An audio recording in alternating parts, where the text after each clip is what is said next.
बाळांनो, पाठीमागच्या तासामध्ये आपण the boy who broke the bank या टॉपिकमधील पहिले 3 ॲक्टिव्हिटीज पाहिले होते. आता पेज नंबर 54 पुढील ॲक्टिव्हिटीज बघूया. 4th ॲक्टिव्हिटी, चौथी activity, right who said to who, कोणी कोणास म्हणाले. पहिला आहे डोंट रेज सच डस्ट, अशी धूळ उडवू नको. हे वाक्य कोणी कोणाला म्हणालं? सीताराम सेड टू नातू. सीताराम सेड टू नातू हे उत्तर आहे. Who would have thought the bank would collapse, bank बुडेल असे कोण विचार केले असेल? असे कोणी कोणाला म्हणाले? नातू स्वतःशीच म्हणालाय. Natu said to himself. Natu said to himself. Where did you disappear, कोठे गप झाला होता, कोठे गेला होता, असे Mrs Bhushan to her husband. सौभाग्यवती मिसेस भूषण हे आपल्या पतींना म्हणाले. Mrs Bhushan said to her husband. The bird has flown, पक्षी उडाला, असं कोणी कोणाला म्हणालेलं आहे? The elderly gentleman said to Deepchand. जेव्हा ते वृद्धग्रहस्थ दीपचंदकडे येतात तेव्हा ते म्हणतात an elderly gentleman said to Deepchand, असे उत्तर पाहिजे. पहिल्याचे उत्तर आहे Sitaram sed to Natu. B Natu said to himself. C Mrs Bhushan said to her husband. आणि D an elderly gentleman said to Deepchand. पाचवा क्वेश्चन आहे बघा. 6वी ॲक्टिव्हिटी बघा. Cross out the odd man, यामधील वेगळा शब्द शोधायचा. यामधील वेगळा शब्द शोधायचा आहे. स्वीपर लोटणारा, हुलीजन गुंड, बेगर भिकारी, डिक्लेअर जाहीर करणे, लॉकर. पण यामध्ये डिक्लेअर हा शब्द वेगळा आहे कारण तो एकच क्रियापद आहे, बाकीचे नाऊन आहे. स्वीपर, हुलीजन, बेकर, लॉकर हे सगळे नाऊन आहे. डिक्लेअर हा एकच शब्द क्रियापद आहे, त्यामुळे तो क्रॉस करा. त्या शब्दावरती फुली मारायची आहे. बी हरिडली, घाईघाईने, केअरलेसली, निष्काळजीपणाने, सॅलरी पगार, डेफिनेटली निश्चितपणे, सडनली अचानकपणे. यामधील सॅलरी हा शब्द वेगळा आहे. तो काय येतो वेगळा? बाकीचे क्रियाविशेषणे आहेत. सॅलरी हे नाम आहे, नाऊन आहे. सगळ्याच शब्दांचे शेवटचे अक्षर वाय आहे. सर्वच शब्द एलवायने शेवट झालेला आहे. यापैकी सॅलरी हा शब्द एकच नाऊन आहे, बाकीचे क्रियाविशेषणे आहेत, म्हणून सॅलरी हा शब्द वेगळा आहे. त्याला क्रॉस करा किंवा त्या शब्दा सभोवती गोल सर्कल केला तरी चालेल.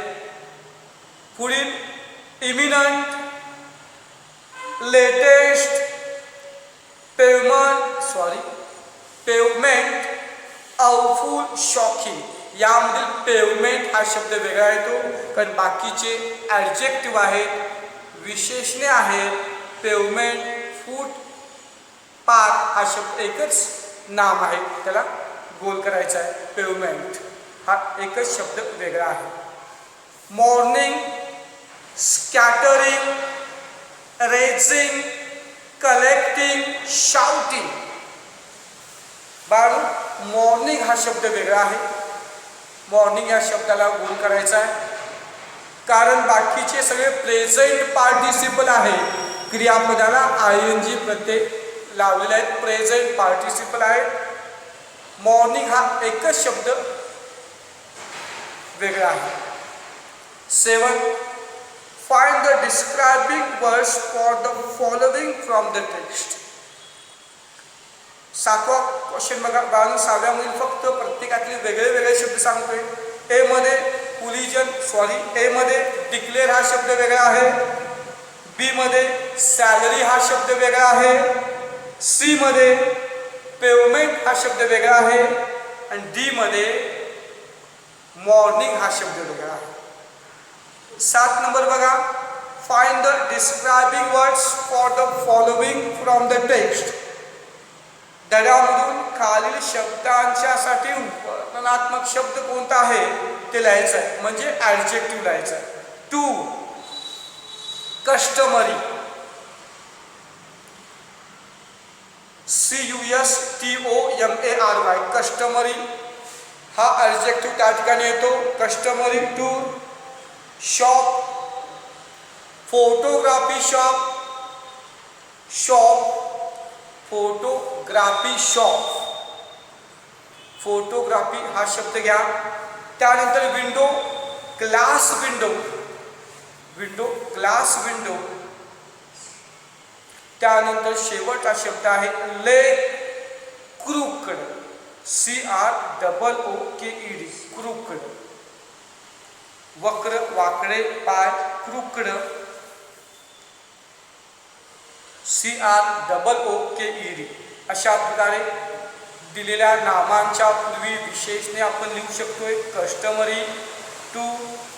क्लॉथ किंवा फोटोग्राफी शॉप हे बरोबर आहे. ग्लास विंडो आणि क्रूकड लेग. आता 8 नंबरच्या ॲक्टिव्हिटीमध्ये वर्ड क्लास म्हणजे शब्दांचे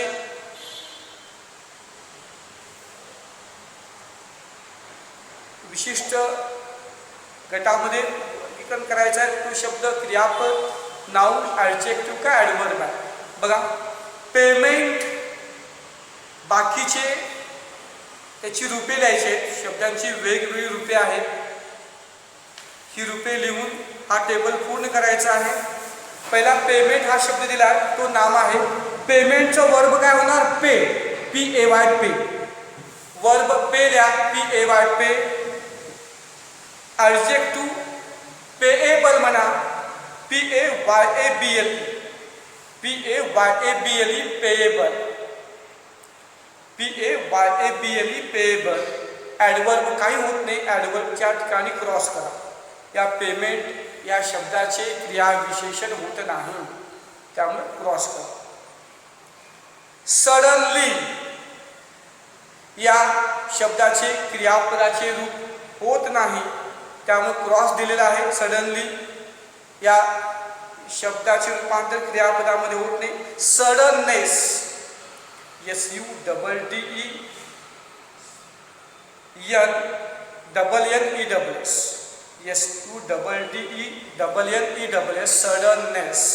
suddenness. Adjective sudden. SUDDEN. Adjective sudden. SUDDEN. Sudden. Suddenness noun हा झाला. ॲडजेक्टिव्ह सडन SUDDEN आणि ॲडवर्ब सडनली दिलेले आहे. आता डिक्लेअर हा वर्ब आहे, याचे नाव declaration. DECLARATION. Declaration. Declaration. Adjective declarable. DECLARABLE.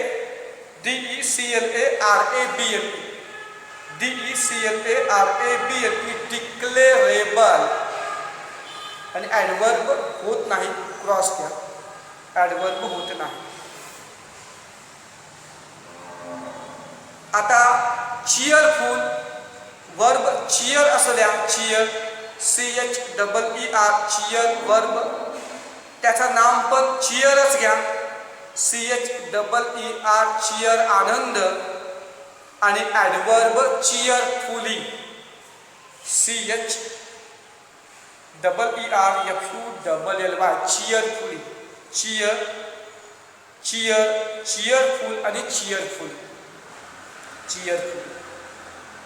बाळ 9वा हे क्वेश्चन्स आहेत. 10वा प्रश्न निबंध लेखन आहे, एक्सपांड द थीम. बघा तो नंतर बघूया. लँग्वेज स्टडी पहिला संपवतोय. पेज नंबर 55, पान number 55. Language study question answers तुम्ही स्वतः प्रयत्न करायचे आहे. मी ॲक्टिव्हिटीज अँड लँग्वेज स्टडी घेतोय. I know of a sweeper boy who is looking for work. मला एक लोटणारा मुलगा माहीत आहे की जो कामाच्या शोधामध्ये आहे. बघा ह्यामधील कोणता भाग अधोरेखित केलेला आहे? Who is looking for work. Observe the underline part of the sentence. या वाक्यामधील बाळांनो अधोरेखित जो भाग आहे त्याचे निरीक्षण करायचं आहे. It tells us more about the sweeper boy, की हा भाग त्या लोटणाऱ्या मुलाविषयी अधिक माहिती सांगतो. क्लॉज हा भाग तुम्ही शिकलाय बाळांनो, 9वीला शिकवलेलो आहे, 10वीला पण शिकायचा आहे. मेन क्लॉज, सबऑर्डिनेट क्लॉज आणि सबऑर्डिनेट क्लॉजचे परत 3 प्रकार आहेत. Noun subordinate clause, adjective subordinate clause आणि adverb subordinate clause.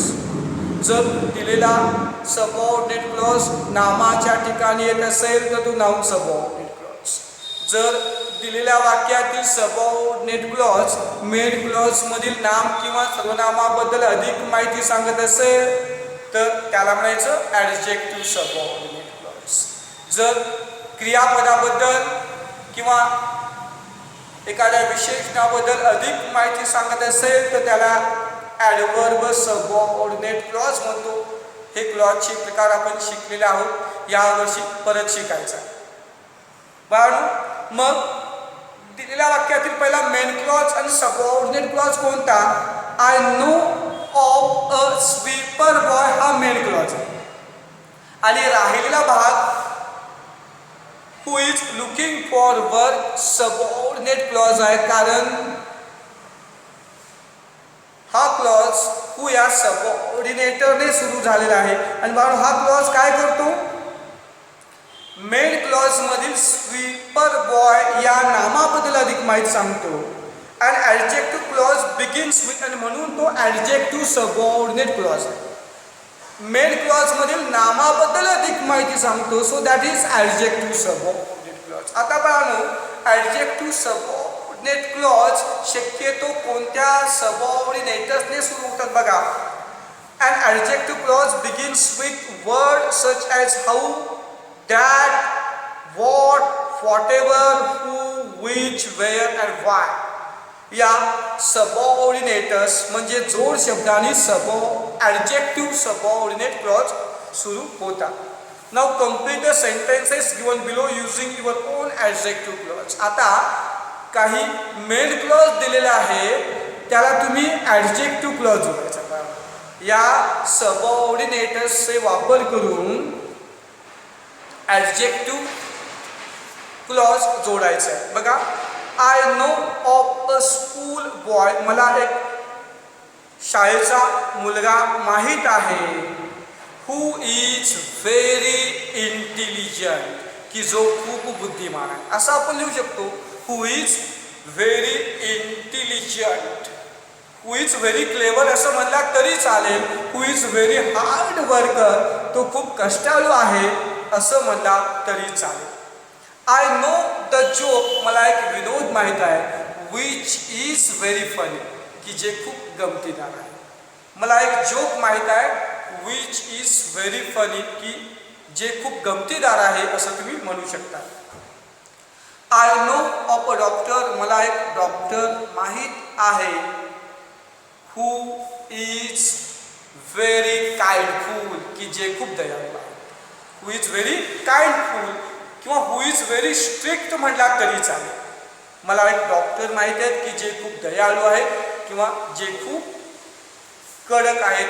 Who is very disciplined, की जे खूप शिस्तप्रिय आहेत असं म्हणला तरी चालेल. I know of a place मला एक ठिकाण माहीत आहे, विच इज व्हेरी ब्युटिफुल, जे खूप सुंदर आहे.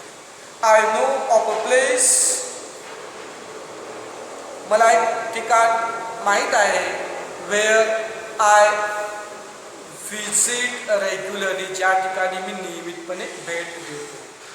I no of a place, मला एक ठिकाण माहीत आहे, वेअर, ज्या ठिकाणी, असं म्हणा, I know a place which is very far from here, की जे या ठिकाणाहून खूप लांब आहे. I no a place which is very far from here असं म्हणतात तरी चालेल. अनेक तुम्ही वेगवेगळे ॲडजेक्टिव्ह सबऑर्डिनेट क्लॉज जोडू शकता. आय नो द रिझन, मला कारण माहीत आहे. I know the reason why he is so upset, तो का नाराज आहे हे कारण मला माहीत आहे. I know the reason why he is so upset. I know the reason which I can not tell to you, मला कारण माहीत आहे की जे मी तुला सांगू शकत नाही, असं आपण म्हणू शकतोय. अशा प्रकारे बाळांनो दिलेल्या त्या नाऊन दिलेल्या मेन क्लॉजला आपण ॲडजेक्टिव्ह सबऑर्डिनेट क्लॉज जोडलो आणि सगळे ॲडजेक्टिव्ह सबऑर्डिनेट क्लॉज त्या मेन क्लॉजमधील नामाविषयी अधिक माहिती सांगतात. 2 नंबर बघा, rewrite the following sentences joining them with when, where, which and why. खाली प्रत्येक वाक्यात 2-2 वाक्य आहेत. ही वाक्य when, where, which and why या जोड शब्दांनी जोडायची आहेत. Sitaram had a bundle of freshly pressed clothes. He balanced it on his head. Sitaram कडे स्वच्छ धुतलेले आणि इस्त्री केलेल्या कापडाचे गाठोडे होते. ते त्यांनी त्याच्या डोक्यावर अगदी बॅलन्स करून ठेवलेले होते, अगदी व्यवस्थित संतुलित करून ठेवले होते. बघा आता हे 2 वाक्य कोणत्या सबऑर्डिनेटर्सने जोडणार? Sitaram had a bundle of freshly pressed clothes which he balanced on his head, की जे तो त्याच्या डोक्यावर संतुलित केला होता. which he balanced on his head असं तुम्ही म्हणू शकता. which हा शब्द वापरा. a large shady tamarind tree grew at one end of bazaar. Mrs Shrivastava found her friend Mrs Bhushan there. या ठिकाणी वेअर हा शब्द जोडा. जर ठिकाण व्यक्त होत असेल तर वेअर हा शब्द वापरायचा. त्या बाजाराच्या एका कोपऱ्याला एक मोठे छायादार सावली देणारे चिंचेचे झाड वाढत होते. मिसेस श्रीवास्तव त्या ठिकाणी त्यांची मैत्रीण मिसेस भूषण यांना शोधली. बघा मग वेअर लिहिल्यानंतर देअर हा शब्द लिहायचा नाही. बघा हे वाक्य कसे जोडायचे? A large shady tamarind tree grew at one end of bazaar where Mrs. Srivastav found her friend Mrs. Bhushan. इतकंच पाहिजे. A large shady tamarind tree grew at one end of the bazaar where Mr. Srivastav found her friend Mrs. Bhushan. The Pimpalnagar bank has stopped paying employees.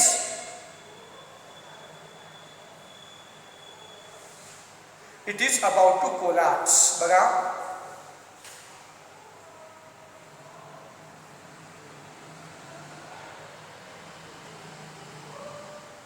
इथं which ने हा शब्द जोडा. The Pimpalnagar bank has stopped paying employees which is about to collapse. It ऐवजी which पाहिजे.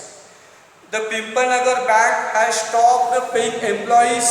Pimpalnagar bank त्यांच्या कामगारांना पगार देण्याचे थांबवलेले आहे की जे कोसळण्याच्या जे बंद पडण्याच्या अवस्थेमध्ये आहे.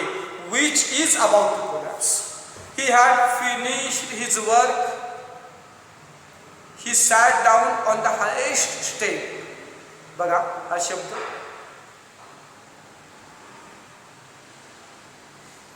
आता यामध्ये फेल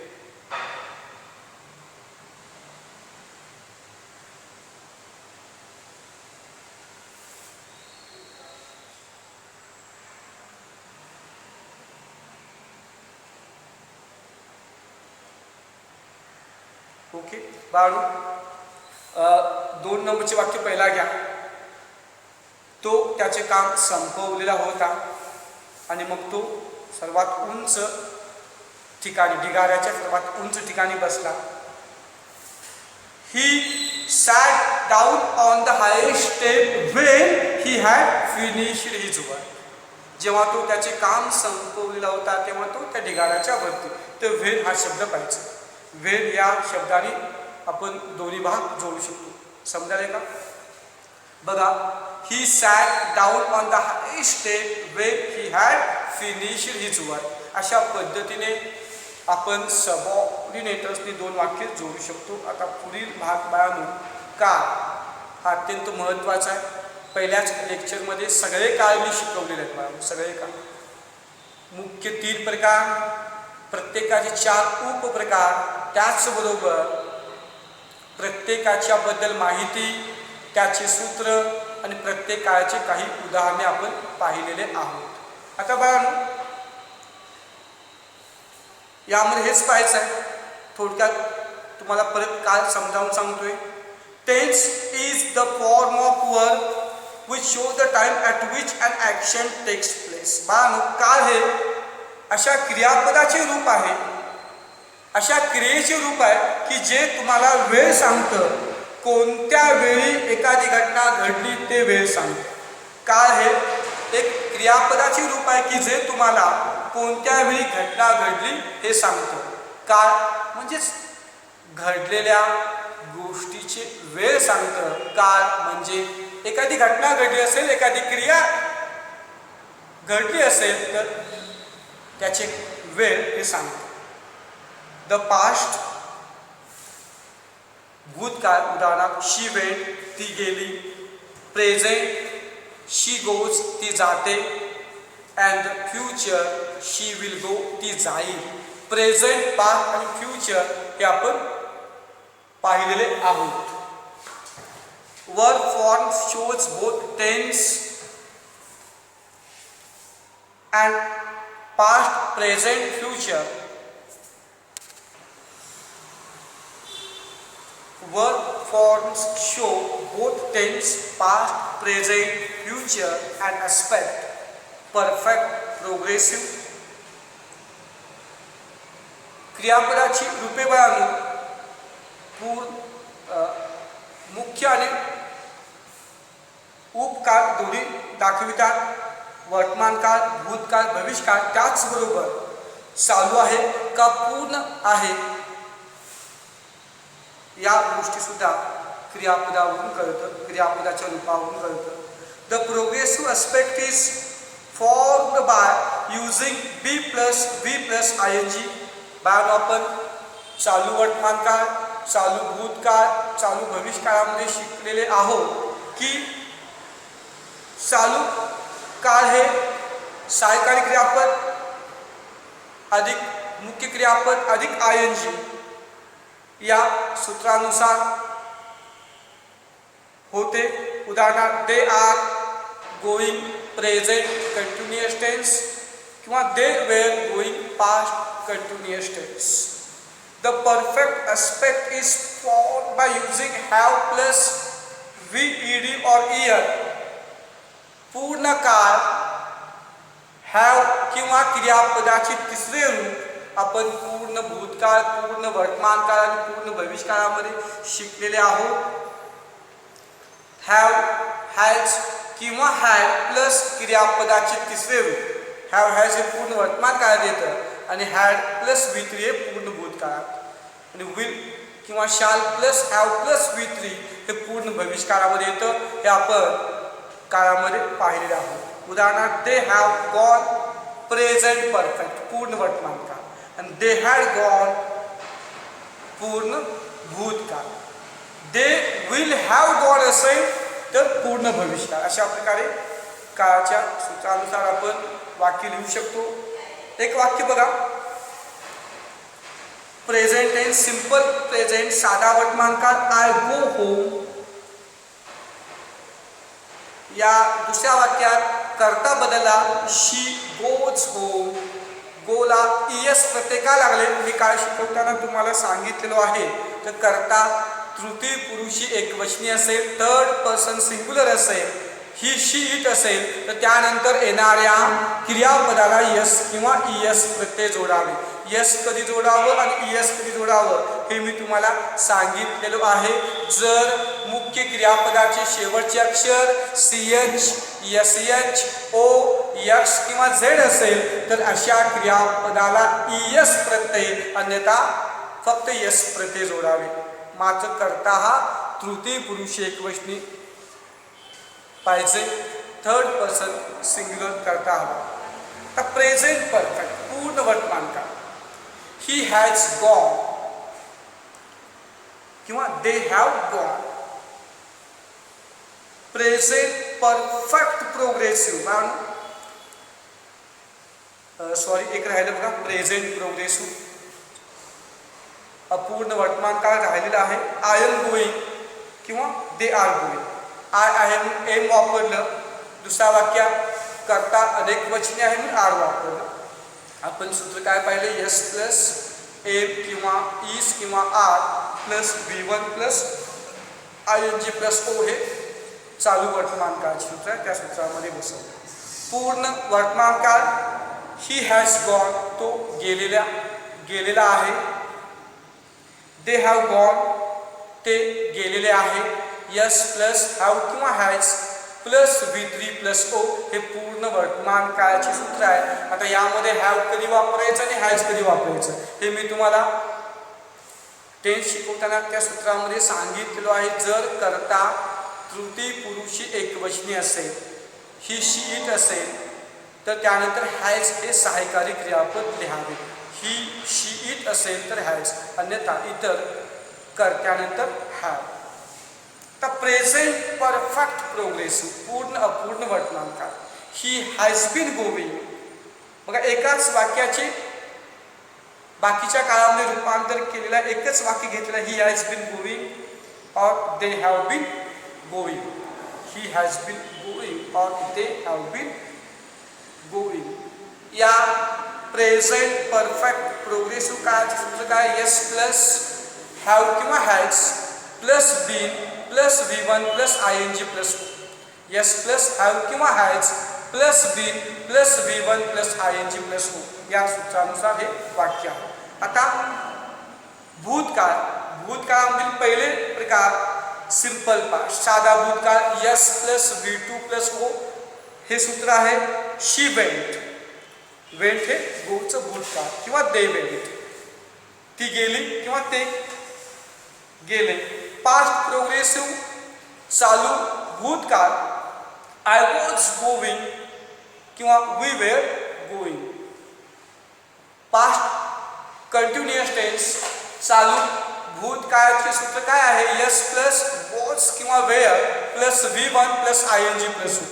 या सूत्रामध्ये वाक्य ठेवला तर पूर्ण चालू भूतकाळ होतं, आय वॉज गोविंग किंवा we were going. Past perfect पूर्ण भूतकाळ, S plus had plus V3 plus O असं सूत्र आहे. त्या सूत्रामध्ये वाक्य बसवायचं आहे. वी हॅड गॉन आम्ही गेलो होतो, ही हॅड गॉन तो गेलेला होता. मी बाळालो काळ या टॉपिकमध्ये डिटेलमध्ये माहिती सांगितलं प्रत्येक काळाबद्दल एक्झाम्पल सहित. त्यामुळे परत वाटल्यास काल हा टॉपिक परत पहा, परत शिका. यामध्ये सुद्धा परत मी सांगतो.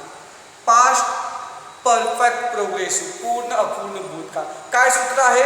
Yes plus had plus been plus V1 plus ING plus O. हे सूत्र आहे. आय हॅड बीन गोविंग किंवा दे हॅड बीन गोविंग.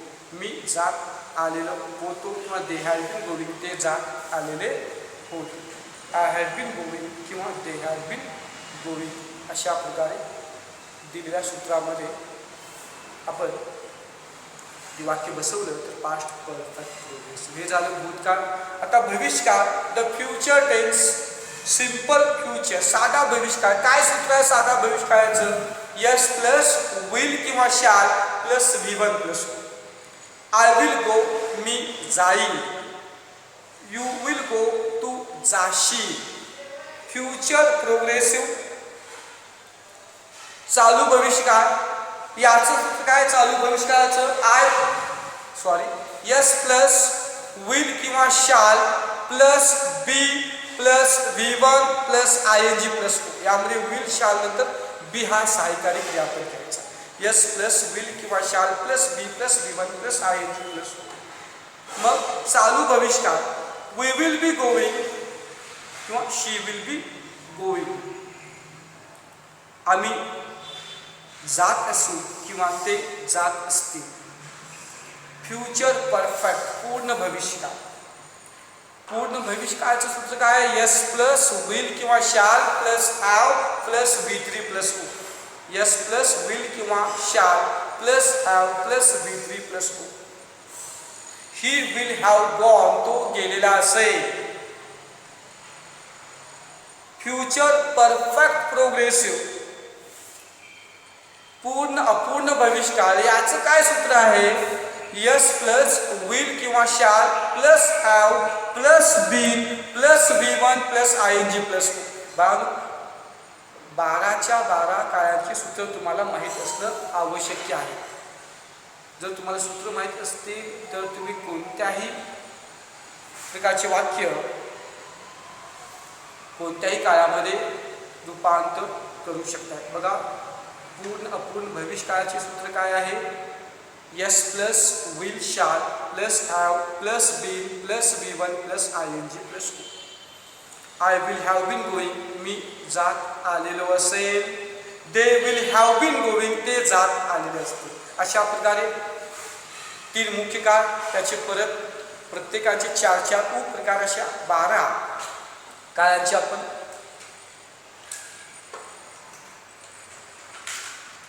माहिती सूत्राच्या स्वरूपात वाक्य पाहिलेलं आहोत. Subject verb agreement. बघा, कर्ता आणि क्रियापद यांचा सहसंबंध काय असतो मी तुम्हाला काल शिकवताना सांगितलेलो आहे. The appropriate form of verb is to be used according to the subject. कर्त्यानुसार क्रियापदाचे योग्य रूप वापरणे गरजेचे आहे. कर्त्यानुसार क्रियापदाचे योग्य रूप वापरणे गरजेचे आहे.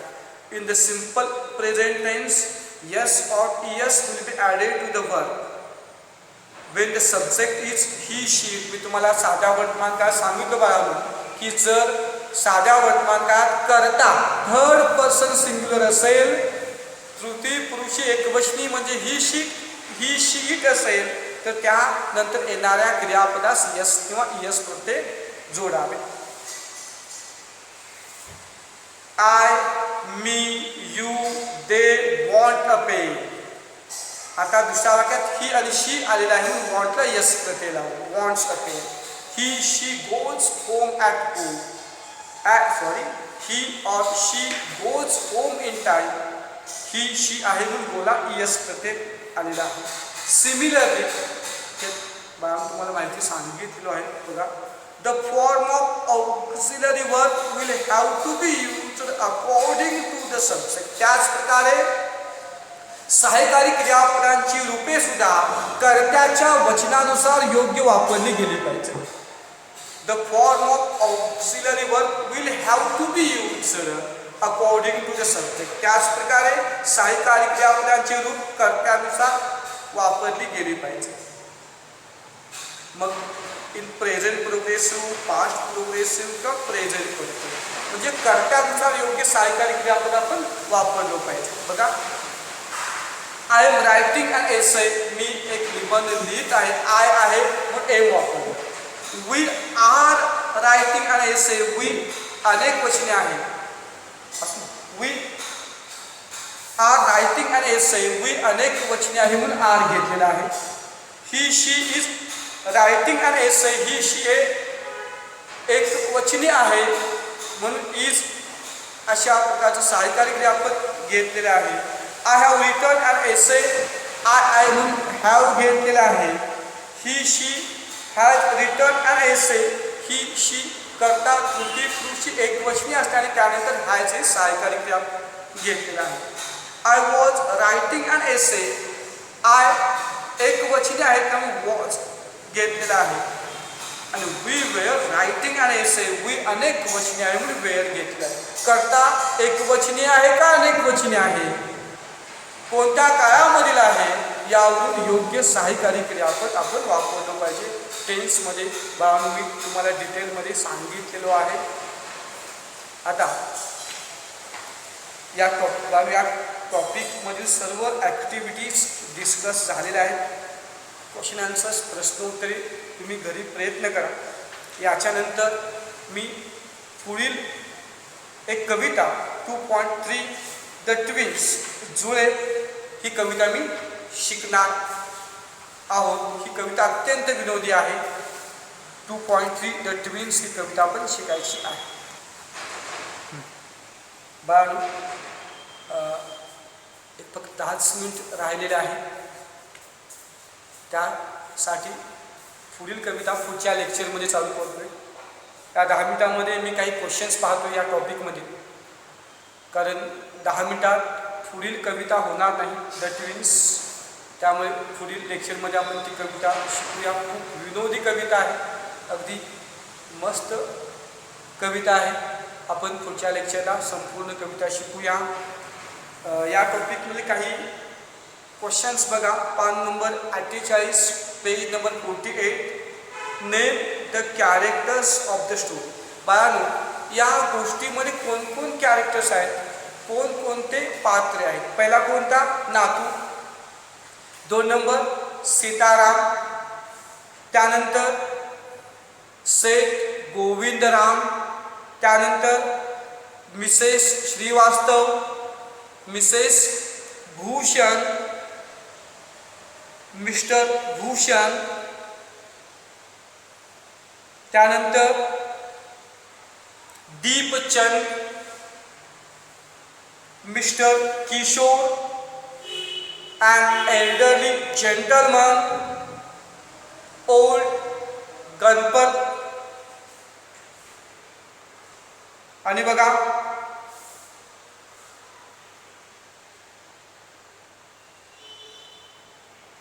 एवढे कॅरेक्टर्स पाहणं या टॉपिकमध्ये आहेत. परत बघा, Natu Sitaram, Seth Govindram,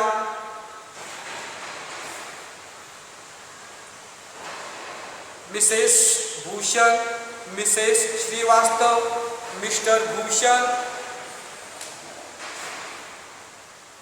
mister Kamal Kishore, Deepchand, an elderly gentleman, old Ganpat इत्यादी कॅरेक्टर्स या टॉपिकमध्ये आहेत. ही नावे तुम्ही या प्रश्नामध्ये लिहा.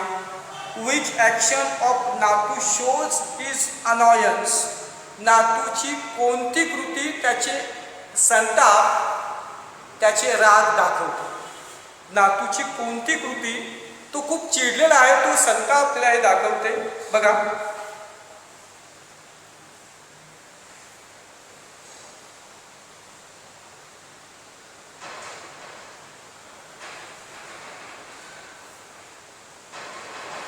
पहिल्या पॅसेजमध्ये बघा,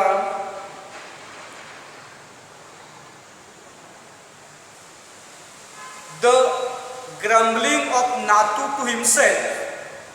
The grumbling of Natu to himself and using small broom hurriedly and carelessly show his annoyance. स्वतःशी फुटफुटणे आणि ती छोटीशी झाडू घाईघाईने निष्काळजीपणाने वापरणे ही कृती त्याचा राग, त्याची संताप दाखविते. बघा फरक. The grumbling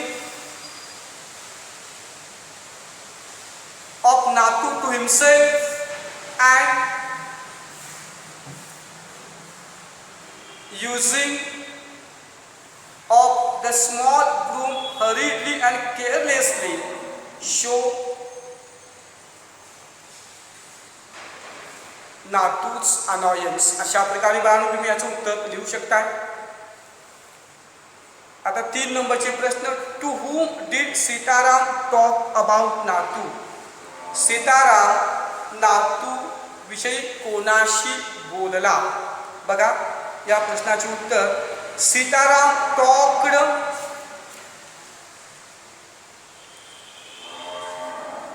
with Mrs Shrivastava about Natu. Sitaram talked with Mrs Shrivastava about Natu. Sitaram Natu विषयी मिसेस श्रीवास्तव यांच्यासोबत बोललेला आहे. Sitaram talked about Mrs Shrivastava about Natu. बाळांनो की प्रश्न ज्या काळामध्ये आहे त्याच काळामध्ये उत्तर द्यायचं हे लक्षात ठेवा. प्रश्न भूतकाळात आहे त्यामुळे टॉकचं टॉक्ड होतं. Sitaram talked with Mrs Shrivastava about Natu. Why was Mrs Bhushan uncomfortable? Mrs Bhushan यांना अस्वस्थ का वाटत होते? बघा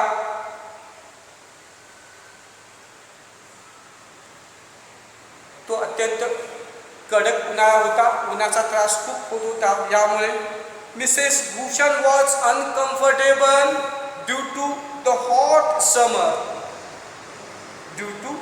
समर. उष्ण उन्हाळ्यामुळे मिसेस भूषण यांना अस्वस्थ वाटत होते. इतकंच उत्तर घ्या एका वाक्यामध्ये. याचं उत्तर होतं Mrs Bhushan was uncomfortable due to hot summer. आता पान नंबर 50 बघा. 50 वरील पुढील प्रश्न. Which shop was just next to photography shop? Which shop was just next to the photography shop? पाहू त्या फोटोग्राफीच्या दुकानाच्या शेजारी कोणते दुकान होते? कोणते दुकान होते बघा. फोटोग्राफी दुकानाच्या शेजारी कोणते दुकान होते? The barber shop was just next to the photography shop. पान नंबर 50 शेवटचा प्रश्न बघतोय. पान नंबर 50 शेवटचा प्रश्न. Which shop was just next to the photography shop? Photography दुकानाच्या शेजारी कोणाचे दुकान होते? The barber shop was just next to the photography shop. Who did Deepchand call a bird? Deepchand पक्षी कोणाला म्हणाला? दीपचंद पक्षी कोणाला म्हणाले? अगदी याचे उत्तर साधे सोपे आहे. Deepchand called a bird to Seth Govindram. Deepchand called a bird to Seth Govindram. Seth Govindram यांना दीपचंद पक्षी असे म्हणाला. Who was mister Shrivastava talking to? Mister Shrivastava कोणाशी बोलत होते? मिस्टर श्रीवास्तव कोणाशी बोलत होते बघा.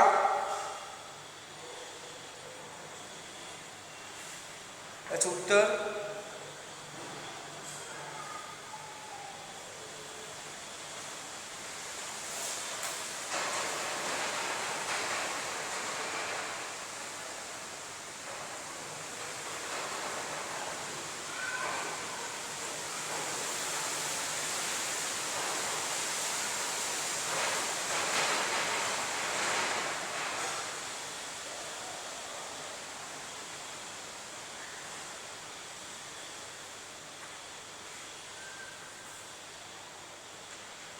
बाळू इथं मिसेस श्रीवास्तव पाहिजे, पण मिस्टर किंवा इथं मिस्टर श्रीवास्तव नाही आहे, यामध्ये मिसेस श्रीवास्तव आहे. प्रश्नामध्ये चूक आहे. हु वॉज मिसेस किंवा मिस्टर भूषण म्हणा. श्रीवास्तव या ठिकाणी मिस्टर भूषण म्हणा. Who was mister Bhushan talking to. Mister Bhushan कोणाशी बोलत होते. याचं उत्तर असं आहे, mister Bhushan was talking with the owner of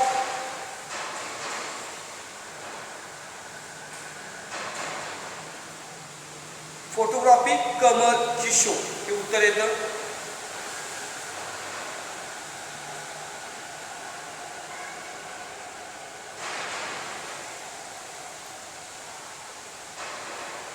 yes, याचं उत्तर बघा.